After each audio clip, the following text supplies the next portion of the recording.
स्वागत है आप सभी का मेरे YouTube चैनल संकल्प परीक्षा पर। परीक्षा में आने वाले सभी प्रश्नों से जुड़ने के लिए चैनल को सब्सक्राइब करें, बेल आइकॉन को प्रेस करें जिससे आप तक मेरी सभी वीडियो सबसे पहले पहुंच सके और आप अपनी परीक्षा के लिए बेहतर तैयारी कर सकें। आज हम करने वाले हैं हिंदी के महत्वपूर्ण प्रश्नों को जो हमारी परीक्षा में आने वाले हैं। बढ़ते हैं हमारे पहले क्वेश्चन की तरफ। अंतस्थ और ऊष्म वर्ण कितने होते हैं? ऑप्शन नंबर 1 6, 8, 9 और 4। तो अंतस्थ वर्ण कौन कौन से हैं? 4 होते हैं। कौन कौन से? य, र, ल और व। ऊष्म वर्ण कितने होते हैं? ऊष्म वर्ण 4 होते हैं। कौन कौन से? तीनों श और ह। तो कितने हो गए? टोटल 8 हो गए। अंतस्थ और ऊष्म वर्ण मिला के आपके 8 होते हैं। Next question. पुरस्कार का विलोम शब्द है। पुरस्कार का विलोम क्या? आशीर्वाद, दंड, कृपा या साधुवाद। तो पुरस्कार अगर आपको दिया जा रहा है तो उसके विलोम में आप देखेंगे कि दंड होता है। ऑप्शन नंबर बी इसका करेक्ट आंसर है। Next question. गिरा हुआ के लिए एक शब्द। तो गिरा हुआ उसके लिए जो एक शब्द होता है वह पतित, लुंठित, धाराशायी या पातकी में से क्या होता है? ऑप्शन नंबर ए इसका करेक्ट आंसर है, पतित होता है। Next question. निम्नलिखित में कौन सा शब्द बहुवचन नहीं है? क्या जनता बहुवचन है, बाल, दर्शन या हस्ताक्षर?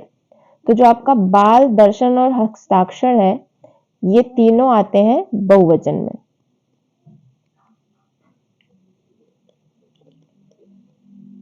और जनता जो है ये एक वचन होता है, इसलिए ऑप्शन नंबर ए हमारा करेक्ट आंसर है। Next question. साहित्य अकादमी का पहला अध्यक्ष कौन था?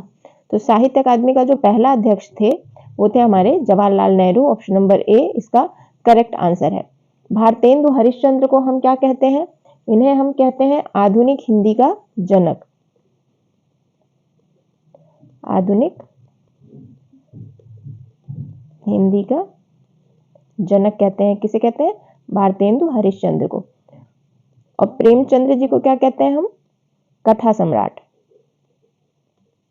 कथा सम्राट नाम से हम इन्हें संबोधित करते हैं। मैथिली शरण गुप्त जी को क्या कहते हैं? इन्हें हम कहते हैं राष्ट्र कवि।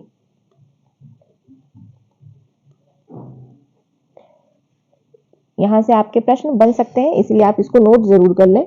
तो साहित्य अकादमी के जो पहले अध्यक्ष थे वो ऑप्शन नंबर ए करेक्ट है, जवाहरलाल नेहरू थे। Next question. अखिल भारतीय हिंदी साहित्य सम्मेलन की स्थापना कहाँ हुई है? Option number A Lucknow, Delhi, Prayag या भोपाल। करेक्ट आंसर इसका है ऑप्शन नंबर सी, प्रयाग में। Next question. निम्न में से महाप्राण व्यंजन कौन से हैं? क, च, ट, त, प, ख, छ, ठ, थ, फ या ग, ज, ड, द, ब या यारा, ला, व। तो ये यारा, ला, व तो हमारे अंतस्थ व्यंजन है। महाप्राण व्यंजन कौन से होते हैं? महाप्राण व्यंजन होते हैं जो वर्ग के दूसरे और चौथे व्यंजन होते हैं। और अल्प प्राण कौन से होते हैं? अल्प प्राण व्यंजन जो होते हैं वो 1, 3 और 5 वर्ग के, जैसे क, ख, ग, घ और अंगा, ये क वर्ग के व्यंजन है ना, वर्ण है। तो यहाँ पे जो ख और घ ये दोनों जो है ये महाप्राण होते हैं और पहला, तीसरा और पांचवा ये अल्प प्राण होता है। तो क वर्ग का और आगे के सभी वर्गों के, पांचों वर्गों के जो दूसरा और चौथा वर्ण होता है वही महाप्राण होता है। तो इसमें अगर हम देखते हैं तो ऑप्शन नंबर बी इसका करेक्ट आंसर है। ख, छ, ठ, थ और फ जो है ये महाप्राण व्यंजन है। ऑप्शन नंबर बी करेक्ट है। Next question. कंठ तालव्य स्वर कौन सा है? उ, र, श या ए या आ। तो कंठ तालव्य जो होता है हमारा वो होता है ए। और अगर आपसे पूछता है कि कंठोष्ठ स्वर के बारे में तो वो कौन से हैं? वो है ओ और औ, ये कंठोष्ठ है और ए कंठ तालव्य है। Next question. बच्चों को पढ़ाने से ज्ञान बढ़ता है वाक्य में कौन सा कारक है? बच्चों को पढ़ाने से ज्ञान बढ़ता है। क्या यह अपादान कारक है? तो नहीं, अपादान अलगाव के लिए प्रयोग किया जाता है। कर्म क्या होता है? कर्म का विभक्ति को होता है। करण की विभक्ति जो होती है वो होती है से। तो पढ़ाने से ज्ञान बढ़ता है, तो करण कारक होगा यहाँ पे ऑप्शन नंबर डी इसका करेक्ट आंसर है। नेक्स्ट क्वेश्चन, सभी स्पर्श व्यंजन कौन से वर्ग में है? तो स्पर्श व्यंजन टोटल कितने होते हैं? क से लेके मा तक होते हैं, जिनकी संख्या 25 है। क र ल ह, तो यहाँ पे आप देख रहे हैं कि जो ह है ये ऊष्म व्यंजन है, तो ये स्पर्श नहीं है। यहाँ पे यह आप देखिए ये अंतस्थ व्यंजन है, यहाँ पे एक ऊष्म व्यंजन है, तो ये तीनों नहीं है। ऑप्शन नंबर सी इसका करेक्ट आंसर है। ये स्पर्श व्यंजन, इसमें चारों ये स्पर्श व्यंजन है जिनकी संख्या 25 होती है। नेक्स्ट क्वेश्चन, निम्न में उर्दू का उपसर्ग कौन सा है? बिन, बे, चे या उन? तो जैसे होता है इसमें कौन सा, जैसे मान लीजिए बेइंसाफी, तो ये जो बे उपसर्ग है ये उर्दू का उपसर्ग होता है, तो ऑप्शन नंबर बी इसका करेक्ट आंसर है। बे जो है वो उर्दू का उपसर्ग है। नेक्स्ट क्वेश्चन, मुख्यमंत्री जी के द्वारा छात्रों को लैपटॉप भेंट में दी गई पंक्ति में कौन सा कारक है? कर्ता कारक, करण, अपादान या संप्रदान?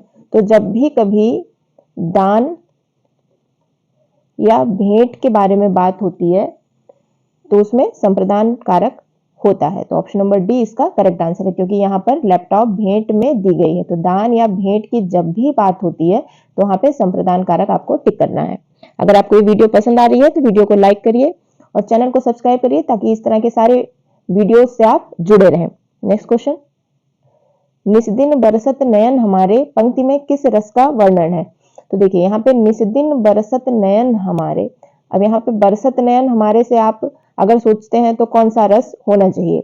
करुण रस होना चाहिए, लेकिन नहीं, यहाँ पे श्रृंगार रस होगा, क्योंकि श्रृंगार रस में सिर्फ प्रेम की बातें नहीं, प्रेम वियोग भी आता है और यह पंक्ति प्रेम वियोग की है, इसलिए ऑप्शन डी इसका करेक्ट आंसर है। निस्दिन बरसत नयन हमारे श्रृंगार रस का इसमें वर्णन होता है।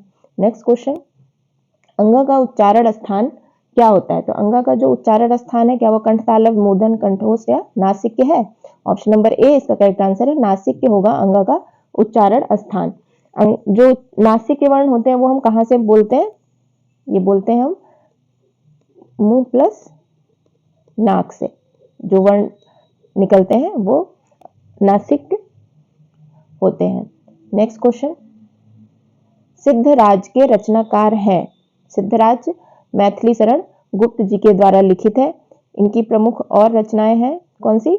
यशोधरा,